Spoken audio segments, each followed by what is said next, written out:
Welcome to Tabletop Gaming Guild. Today we'll be unboxing Res Arcana, designed by Thomas Lehman and published by Sandcastle Games. From what I understand, this is a card drafting game that can be extremely mean. I'm not too sure about the cover art. It's alright. It doesn't really grab me though. This rulebook looks clean, well organized, and particularly short. Setup and round summary at the back is always helpful when trying to refresh on a game you haven't played in a while. We got some pre-punched tiles here that seems to have slid around a little bit in the shipment, but that's alright. These are apparently magic items. They definitely try to keep the text to a minimum. The symbology doesn't seem too complicated though. It looks like most of them require you to exhaust the item to get some sort of resource. First player token, it looks like it gives you a point for being first player, so I'm guessing it's not going to be a great thing to be first in this game.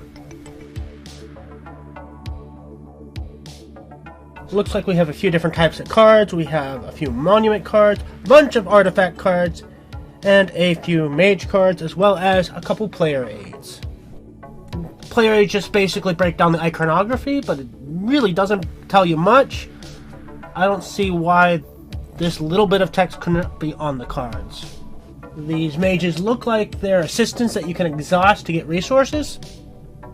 So the cards look alright, but I wouldn't mind sacrificing a little bit of the art for space to just have little text to reduce the amount of iconography, but it is what it is. Maybe once I play the game, the iconography will be much clearer. That said, when we look at these monuments, they're mostly full page because they're mostly just points cards. It does really look nice as a full page art. We got a nice little insert here. It doesn't seem like the most efficient space-wise, but it's alright. We got a few different. It looks like we have 5 different types of resources. Glancing at the rulebook, they call these essences, and the essences are life, calm, death, gold, and alien. I would not have guessed that. These look like multipliers to help keep track of high numbers of resources, or essences rather. I'm curious why they chose to pre-punch the components rather than just including a punch board. I imagine that would increase the cost, but I don't know. I don't know the technical ends of those, of manufacturing.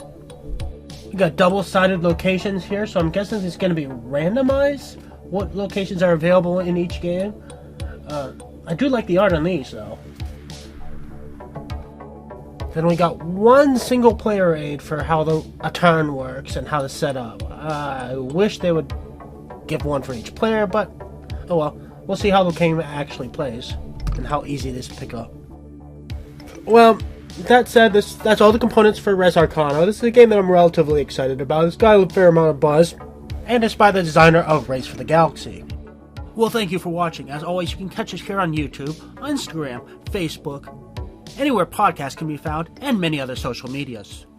And please don't forget to like and subscribe.